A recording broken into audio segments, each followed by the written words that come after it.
Hello guys, welcome to the IK classroom. जो आज मैं वीडियो लाया हूँ, this will be for all the competitive exams जो गवर्नमेंट एग्ज़ाम्स होते हैं, जैसे क्लास 4 अभी पोस्ट निकले या बैंकिंग के एग्ज़ाम हो, तो उसके लिए जो है ना ये काफ़ी हेल्पफुल होगा। सो जो टॉपिक मैंने यहाँ पे चूज़ किया, that's from the mathematics, that's a quantitative aptitude, that's ratio and proportion. तो रेशियो एंड प्रोपोर्शन में अभी पहले जो है रेशियो की बात कर लेंगे यार, और इससे रिलेटेड जो भी क्वेश्चंस आते हैं वो हम कर लेंगे, ठीक है। देखिए, सबसे पहले रेशियो को अगर समझे तो रेशियो जो है ना सिंपली हम क्या लिखते हैं कि दो टर्म्स का डिवीजन। यानी फॉर एग्जांपल अगर मैंने यहाँ पे लिखा a/b, so this is the ratio, ठीक है। लेकिन रेशियो जब हम जो है ना इसको तब बोलेंगे जब जो दो क्वांटिटीज़ है जिनको आप डिवाइड कर रहे हो वो जो है ना सेम टाइप की हो। जैसे फॉर एग्जांपल अगर मैं यहाँ पे कहूँगा बॉयज़ अपॉन गर्ल्स, तो ये रेशियो नहीं होगा, this not the ratio. Boys जो है ना वो एक अलग जेंडर है, वो गर्ल्स जो है ना वो अलग जेंडर है, तो ये दो जो है ना एक दूसरे कैंसिल नहीं होंगे। तो आपने कभी नहीं देखा होगा कि बॉयज़ और गर्ल्स का रेशियो दिया होगा, लेकिन आपने देखा होगा आपको जो रेशियो दिया जाता है that is number of boys upon number of girls. तो अब यहाँ पे जो रेशियो है वो नंबर का बन रहा है, तो दोनों पे नंबर है, ऊपर भी नंबर है नीचे भी नंबर है, तो they will cancel with each other, तो इसको हम बोलेंगे दिस इज़ द रेशियो। देखो जो रेशियो है it will be the simplest number, ठीक है। जैसे फॉर एग्जांपल अगर मैंने कहा ए के पास जो है देयर इज़ 100 रुपीज़ और जो बी के पास है उसके पास 10 रुपीज़ है, ठीक है। तो अगर मुझे इसको रेशियो के फॉर्म में लिखना है तो मैं लिखूँगा a/b will be equal to 100 upon 10। लेकिन मुझे इसको इस फॉर्म में नहीं लिखना, मुझे इसको सिंपलेस्ट करना होगा, तो देखना होगा यहाँ पे कैंसलेशन तो नहीं होगा। देखिए फॉर एग्जांपल अगर यहाँ पे कैंसलेशन होगा तो कर लो, 0 से 0 कटेगा और यहाँ पे रहेगा आपका 10/1। तो कहने का मतलब है जो a/b है that will be equal to 10:1, ठीक है ना। तो ये रेशियो आपको मिला यहाँ पे। अब जैसे क्वेश्चन में जो क्वेश्चन हमें एग्जाम्स में आते हैं तो वो कैसे आते हैं और उनको कैसे डील करें, वही हम यहाँ पे सीखने जा रहे हैं, ठीक है। लेकिन उससे पहले मैं आपको एक चीज़ बताऊँ दो, छोटी छोटी सी टर्म्स यहाँ पे जो डिफाइन करेंगे। मान लो अगर कभी आपसे पूछो what is a duplicate ratio of a/b, मान लो आपके पास रेशियो जो है वो है a/b और इसका डुप्लीकेट रेशियो चाहिए आपको, you have to do square, आपको लिखना होगा a²/b², ये होता है डुप्लीकेट रेशियो, ठीक है। वहीं पे अगर टर्म यूज़ की जाएगी सब डुप्लीकेट रेशियो का मतलब होता है इस बार आपको जो है ना यहाँ पे रूट लेना होगा, कौन सा रूट, स्क्वायर रूट a/b, तो ये होता है सब डुप्लीकेट। तो this is duplicate ratio and the sub duplicate. इसी तरह जो टर्म है वो यूज़ होती है ट्रिप्लीकेट रेशियो। अब जो ट्रिप्लीकेट रेशियो है उसमें आपको क्या करना होगा, a³/b³, ठीक है। और अगर सब ट्रिप्लीकेट अगर लिखा हो तो वहाँ पे आप क्यूब रूट लिखोगे, cube root of a/b, okay. तो वहाँ पे आप क्या लिखोगे, क्यूब रूट लिखोगे, ठीक। जैसे फॉर एग्जांपल अगर आपसे कहा गया कि आपका जो a/b रेशियो है दैट्स 125/8, तो आपसे कहा गया what will be the sub triplicate ratio अगर आपको निकालना है तो आपको लिखना होगा क्यूब रूट ऑफ 125/8, और 125 जो है ना 5 का क्यूब होगा और जो 8 है वो 2 का क्यूब होगा, तो 5/2 आपका आंसर होगा इसमें, ठीक है। ये जो कुछ छोटी सी टर्म्स थी, अब क्वेश्चन में कैसे, ये एग्ज़ाम में कैसे क्वेश्चंस आएंगे उनको कैसे डील करें, लेट्स एक छोटा सा क्वेश्चन लेते हैं कि a/b इज़ 1:3 और b/c इज़ इक्वल टू 2:3। चलो 2:3 2:5 कर देते इसको, ओके। लेट्स सी पहले जो अगर यहाँ पे आपसे कहेगा what is the ratio a/b/c, तो देखिए ध्यान दीजिए, पहला तरीका ये है कि आप b को कॉमन कर लो, ठीक है ना। एक तरीका ये भी है कि आप दोनों में b को जो है ना वो क्या कर लो, कॉमन कर लो। वो आप ऐसे कर सकते हो, यहाँ पे जो है ना इससे मल्टीपल कर लो आप 2 से, और यहाँ पे 3 से मल्टीपल कर लो। लेकिन मैं वो तरीका नहीं बताऊँगा। देखिए दो तरीके मैं आपको बता दूंगा इसको करने के, और आपको जो सही लगे वो आप अडॉप्ट कर लेना। देखिए पहले मैं यहाँ पे लिखूँगा a/b/c जो मुझे फाइंड करना है। सबसे पहले यहाँ पे a/b दिया है तो आप यहाँ पे लिखो 1:3, यानी a के नीचे 1, b के नीचे 3। देखिए जो a इज़ टू बी हमें दिया गया 1:3, इसका मतलब होता है a जो है 1 के बराबर है, b जो है 3 के बराबर है। अब देखिए जो b इज़ टू c है वो 2:5 है, तो अब b जो है 2 है और c जो है 5 है, ठीक है ना। अब जो ये खाली जगह यहाँ पे बची इन खाली जगहों पे आपको क्या करना होगा वो ध्यान दीजिए। देखिए इन खाली जगहों पे आपको क्या करना होगा यहाँ पे। अब क्वेश्चन यहाँ पे क्या आएगा, देखिए जो 3 है ना, यहाँ पे जो 3 है, ठीक है ना, तो यहाँ पे भी 3 आएगा, यानी यहाँ पे जो खाली जगह पे आपको वही लिखना जो इसके पड़ोस में होगा। और 2 है तो यहाँ पे भी 2 आएगा, तो फिर क्या करना, आपको मल्टीपल करना होगा। 2 × 1 2, 3 × 2 6, 5 × 3 15, तो ये आपको रेशो मिलेगा। मतलब दूसरा तरीका ये है, आप इसको ऐसे लिखो कि a इज़ टू b जो है वो दिया है 1:3 और b इज़ टू c है वो आपको दिया गया है 2:5, राइट। अब आप कैसे कर लो देख लीजिए। देखिए मैं a से स्टार्ट करूँगा और जब मैं नीचे की तरफ जा रहा हूँ ये कहीं पे जो है ना a नहीं आ रहा है, यानी मैंने यहाँ से स्टार्ट किया, यहाँ पे a हुआ था स्टार्ट 1, और जब मैं नीचे जा रहा हूँ तो कहीं और पे a नहीं आ रहा है, तो सीधे आप मल्टीपल कर लो 2 × 1 दैट्स 2, ओके। अब जो 3 है ये b है, तो जब मैं यहाँ से स्टार्ट कर रहा हूँ और मैं देख रहा हूँ आगे और b आ रहा है दैट इज़ 2, तो आप क्या कर लोगे, पहले इधर जाओगे फिर इधर जाओगे, यानी 3 × 2 6, 6 × 5 दैट इज़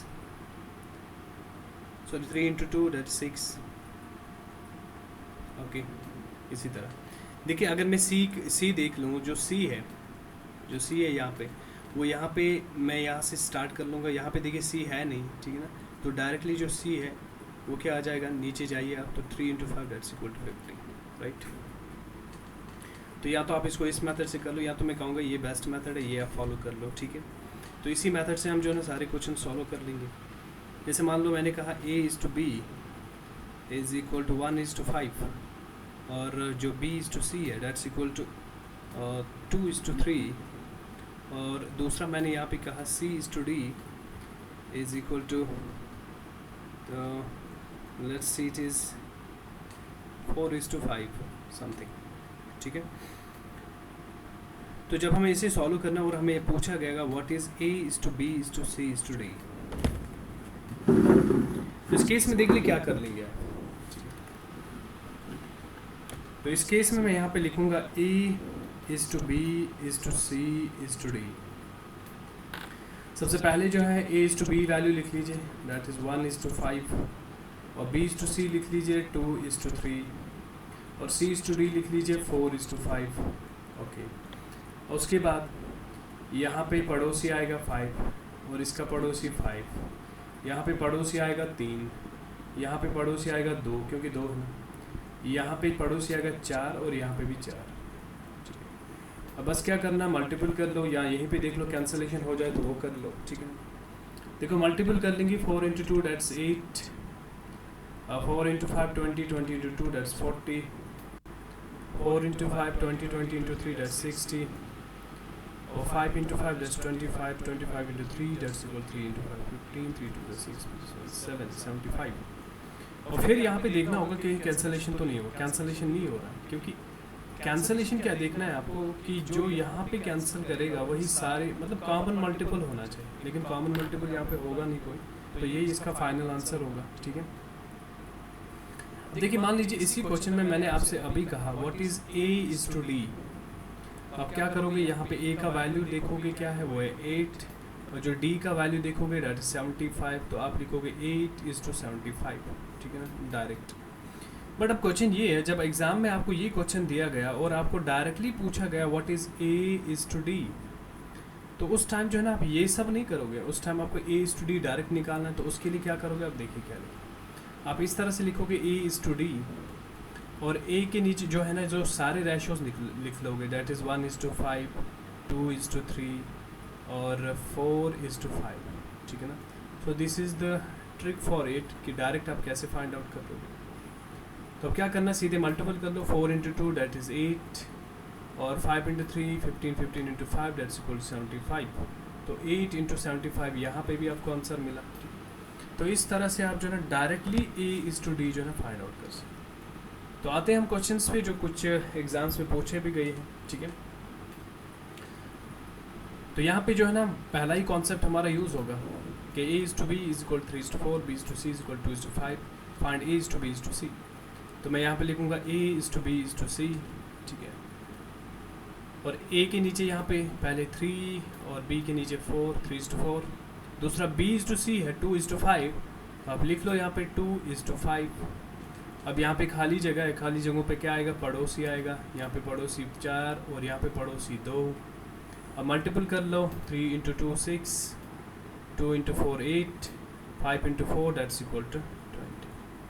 अब उसके बाद देख लीजिए यहाँ पे कैंसलेशन तो नहीं होगा, नहीं कैंसलेशन नहीं होगा किसी से, हाँ होगा 2 से होगा। देखिए 2 × 3 6, 2 × 4 8, 2 × 10 दैट्स 20, ठीक है। तो पहले मल्टीपल कर लिया आपने, फिर कैंसलेशन कर लिया। अब मैं दूसरा तरीका ये बता दूंगा कि आप ऐसे लिखो A is to B is to C. अब इसके नीचे जैसे आपने लिखा, यहाँ पे भी लिखो 3:4 और फिर आपने लिखा 2:5 और फिर आपने खाली जगह जो यहाँ पे भरी थी तो बिल्कुल सेम उसी तरह से करना है 4 और यहाँ पे पड़ोसी आएगा 2। अब मैं ये कह रहा हूँ कि यहीं पे आप देख लो कहीं कैंसलेशन ना हो जाए। देखो 2 1 2, 2 1 2, 2 2 4। अब मैं मल्टीपल कर लूँगा, 3 × 1 3 होता है, 4 × 1 4, 5 × 2 दैट्स इक्वल टू 10, ठीक है। तो कहने का मतलब ये है जो आप मल्टीपल करने के बाद कैंसलेशन करते हो वो आप यहीं पे कर सकते हो, आपको फाइनल आंसर मिलेगा 3:4:10, that's option 1 is the answer, ठीक है। इसी तरह आते हैं हम नेक्स्ट क्वेश्चन पे। जो नेक्स्ट क्वेश्चन है वो कुछ इस तरह से कि हमें जो 3 रेशो दिए और हमें फाइंड करना है A is to B is to D, A is to B is to C is to D. तो मैं यहाँ पे लिखूँगा A is to B is to C is to D, right.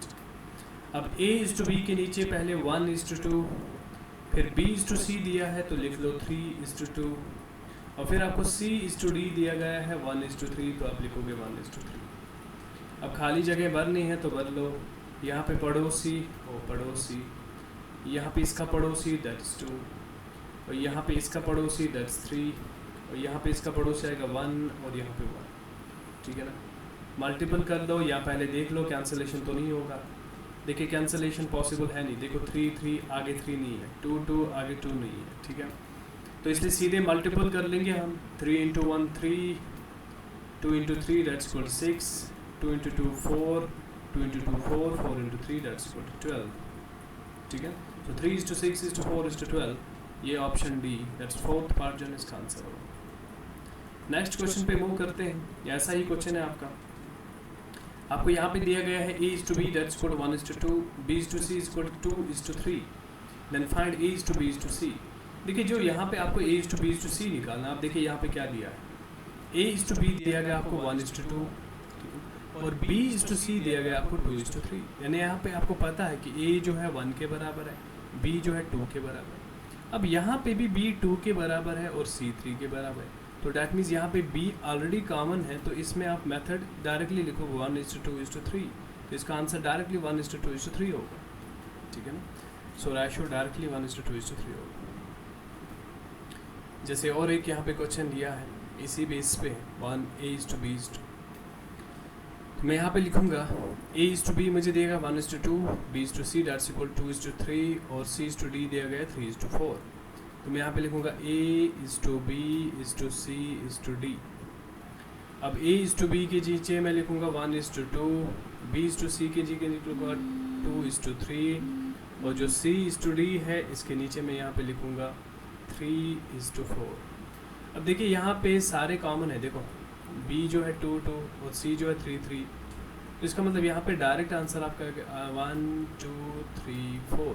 सो 1:2:3:4।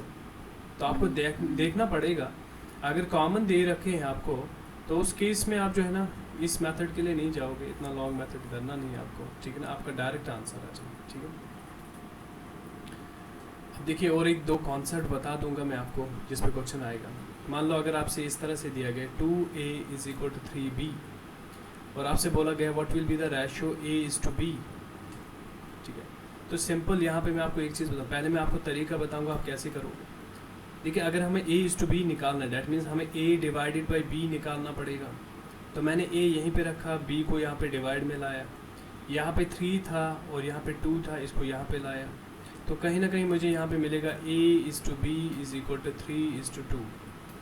मैं तो कहता हूँ अगर ऐसे क्वेश्चन को करना है तो सिंपल एक काम कर लो, ये 3 इधर भेज दो और 2 इधर भेज दो, यानी रेशो जो है वो सिंपली होगा 3:2। मानो मैंने आपसे कहा 5A is equal to 6B, तो आप लिखोगे A रेशो B यहाँ पे होगा 6:5। बस उल्टा करना है और कुछ नहीं करना। मानो मैंने कहा आपसे 3A is equal to 4B, so what will be the ratio of A is to B। अब यहाँ पे लिखोगे 4:3। तो सिंपल है, ये मेथड आप कर लोगे, ठीक है। तो इसके साथ में जो है ना यहाँ पे और एक कॉन्सेप्ट दूंगा।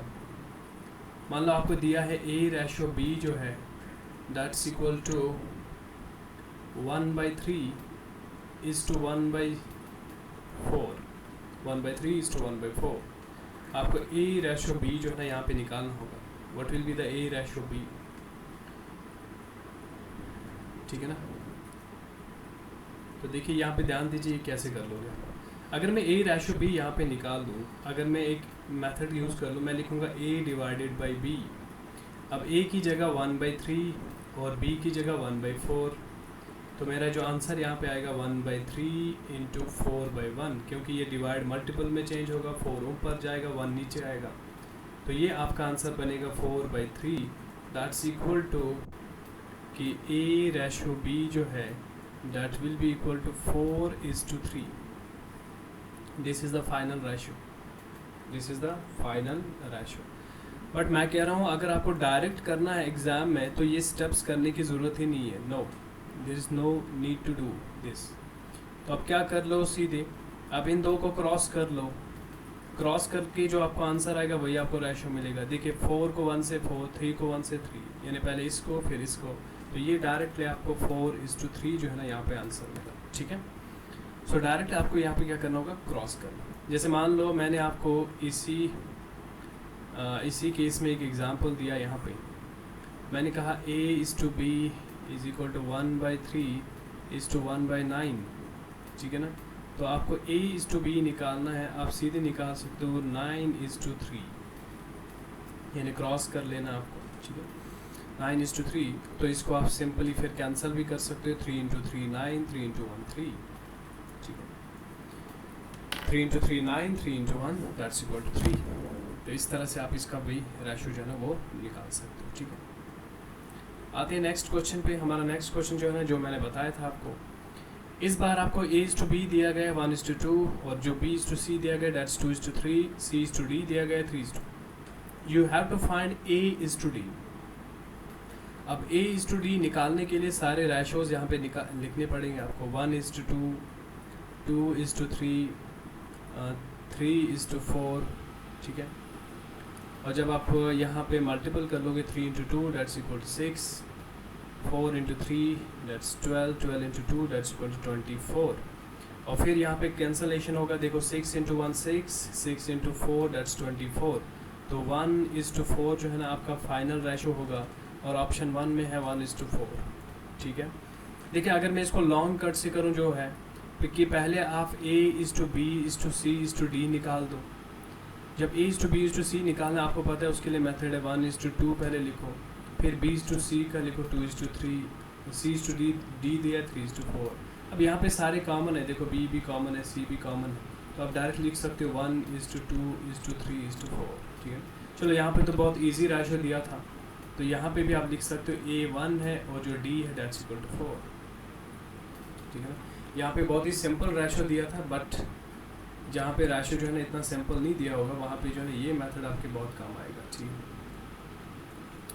चलिए अभी जो कॉन्सेप्ट दिया था उस बेस पे क्वेश्चन है हमें यहाँ पे, कि हमें पहले कहा गया कि A:B जो है that's equal to 1/2 is to 1/3, ठीक है। अब मैंने कहा था ऐसे क्वेश्चंस कैसे करोगे, क्रॉस मल्टीपल कर लोगे। जब आप क्रॉस मल्टीपल कर लोगे तो 3 को 1 से मल्टीपल करोगे तो 3 बन जाएगा, 2 को 1 से मल्टीपल करोगे तो 2 बन जाएगा। तो A:B दैट्स 3:2। तो इसी तरह अगर मैं B:C यहाँ पे लिखना चाहूँ, it's equal to 1/3 is to 5/9, ठीक है। देखिए आप चाहो तो यहाँ पे कैंसिल कर सकते हो, पहले 3 1 = 3, 3 3 = 9। अब यहाँ पे क्रॉस मल्टीपल कर लो, 3 × 1 जो है 3 बन जाएगा, 5 × 1 जो है 5 बन जाएगा, ठीक है। अब इसके बाद जो है C/D आपको फाइंड करना है, तो सिंपल है 5/6 दिया गया है is to 3/4। यहाँ पे देखिए यहाँ पे कैंसलेशन हो रहा है 2 × 2 4, 2 × 3 6, ठीक है ना। अब आपको क्रॉस मल्टीपल करना है, ठीक है, देखिए इस 3 को इस 3 के साथ नहीं काटना, तो ये बन जाएगा 5 × 2 that's equal to 10 and 3 × 3 that's equal to 9, 3 × 3 that's equal to 9। अब आपको यहाँ पे निकालना A/B/C/D, ठीक है। तो अब आपको A/B मिला दैट्स 3/2 और B/C मिला 3/5 और जो C/D आपको मिला दैट इज़ 10/9, ठीक है। अब इसको पूरा कर लो, जो पड़ोसी है वो लिख लो यहाँ पे 2, यहाँ पे 2, यहाँ पे आ जाएगा 5 और यहाँ पे आ जाएगा 3 और यहाँ पे आ जाएगा 10, यहाँ पे आ जाएगा 10, ठीक है। अब कैंसलेशन देखो किससे होगा, देखिए 5 × 1 5 × 1 यानी 5 1 ज़ा 5, 5 1 ज़ा 5, 5 2 ज़ा 10, 5 2 ज़ा 10, ठीक है ना। अब फिर से कैंसलेशन होगी, देखिए कैसे 2 1 ज़ा 2, 2 1 ज़ा 2, 2 1 ज़ा 2, 2 1 ज़ा 2, तो बचा यहाँ पे आपका 3 × 3 that's equal to 9, 3 × 2 that's equal to 6, ठीक है ना, 6 और यहाँ पे बचा 10 और यहाँ पे बचा आपका 9, 9/6/10/9। इसका एक्चुअल आंसर जो है ना थर्ड पार्ट है, इसका ऑप्शन गलत है यहाँ पे, ठीक है। तो ये आपका मिलेगा इसमें आंसर, ठीक है। नेक्स्ट क्वेश्चन पे चलते हैं। नेक्स्ट क्वेश्चन आपको दिया गया है, थोड़ा डिफरेंट पैटर्न का है, तो इस पर पहले आ जाते हैं, पहले ये क्वेश्चन कर लेते हैं। देखिए ये मैंने आपको सिखाया था कि यहाँ पे दिखा है 2A = 3B = 4C then find A/B/C। मैं पहले इसका A पार्ट लिखता हूँ कि 2A = 3B, इसमें मुझे मिलेगा A/B। मैंने कहा था इसका रेशो कैसे निकालोगे, 3 यहाँ और 2 वहाँ, यानी एक्सचेंज करना, ठीक है ना। फिर मैं इसका दूसरा पार्ट लूँगा दैट इज़ 3B = 4C, तो यहाँ पे मैं लिख सकता हूँ B/C जो है वो बराबर होगा 4/3। अब आपके पास सिंपल है, आपको क्या निकालना है A/B/C, A/B/C, ठीक है। पहले तो मैं आपको एक चीज़ बता दूँ, वो ये मेथड यूज़ करो जो नेबर मेथड है, फिर मैं इसके बाद में दूसरा भी बता दूँगा यहाँ पे क्या कर सकते थे आप। देखिए A/B की जगह आप लिखोगे 3/2 और B/C की जगह लिखोगे आप 4/3, ठीक है ना। खाली जगह यहाँ पे भरनी है, तो यहाँ पे पड़ोसी आएगा और यहाँ पे भी पड़ोसी आएगा।